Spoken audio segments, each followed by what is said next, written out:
Drôle de rentrée des classes. D'abord parce que la ministre de l'Éducation nationale démissionnaire est avant tout totalement absente, inexistante, puisque son seul fait d'armes est d'avoir systématiquement raillé à peu près tout ce qui avait été fait par son prédécesseur et de s'être inscrit en faux contre toute la politique menée, en fait, depuis le début du premier quinquennat d'Emmanuel Macron. Oui, puisque si une politique a été menée, ce n'est pas celle de Pape Ndiaye, qui, grosso modo, n'a pas fait grand-chose, voire rien du tout, mais celle qui a pu être menée par Jean-Michel Blanquer. On peut reprocher à Jean-Michel Blanquer énormément de choses. En premier lieu, sa réforme du baccalauréat. Mais pour autant, il y a eu 2-3 éléments mis en place. Ne serait-ce que la formation des professeurs des écoles en mathématiques. Élément absolument essentiel, vital et qui pêchait depuis des années. On citera également la formation plus générale de l'ensemble des professeurs des écoles, également sur la lecture, l'écriture, et puis le dédoublement des classes. Ensuite, bon, on ne dira pas que Gabriel Attal avait un bilan, enfin tout de même. Il y avait 2-3 orientations données, une certaine conception de l'école et des problèmes qui peuvent s'y poser. Bon ben non, tout ça est flottant, tout ça est dans l'air. Pas de groupe de niveau, mais des groupes de besoins dont on voit bien que la ministre en question trouve que c'est parfaitement inepte et ridicule. Les professeurs, pourtant, auraient besoin d'un ministre. Les professeurs auraient surtout besoin qu'on leur parle, qu'on leur dise exactement quelle vision on a de l'école, des problèmes qu'elle rencontre, des problèmes que eux, professeurs, doivent assumer en permanence. Alors, on a quelques positionnements politiques. Lucie Castet, pour le NFP, a fait quelques déclarations.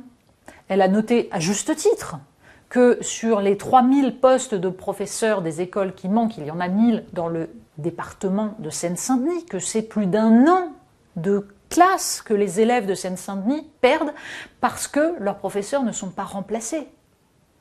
Sauf qu'à aucun moment on ne se pose la question réelle de savoir pourquoi. Alors on dit qu'il faut embaucher des professeurs. Ben oui, mais justement, les postes au concours ne sont pas pourvus. On fait quoi ? Qu'est-ce qui peut bien expliquer que ce métier magnifique, que les professeurs qui exercent aiment malgré tout, attire si peu ? Bien sûr qu'il y a la baisse de pouvoir d'achat, la paupérisation des enseignants. Il suffit de se reporter à ce qu'était le statut de professeur au début des années 1980.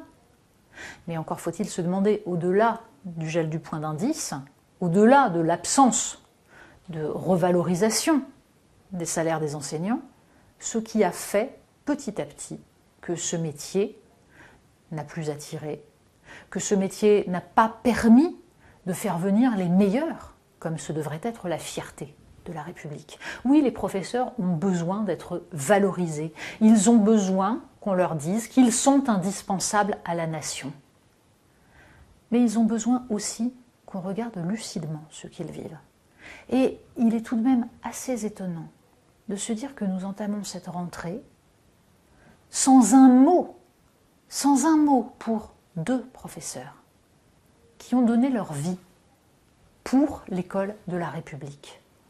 Le 13 octobre 2023, Dominique Bernard a été assassiné. Et avant lui, Samuel Paty, en 2020, avait été décapité. Ces 2 professeurs, qui sont l'honneur de l'éducation nationale, auraient mérité d'être cités en ce début d'année. Et avec eux, l'ensemble des enseignants auraient mérité que les politiques de ce pays leur rendent hommage et leur disent à quel point nous savons que ce sont eux qui préparent les futurs citoyens, que c'est à travers eux que la République, ses valeurs, son idéal, ses principes peuvent s'affirmer.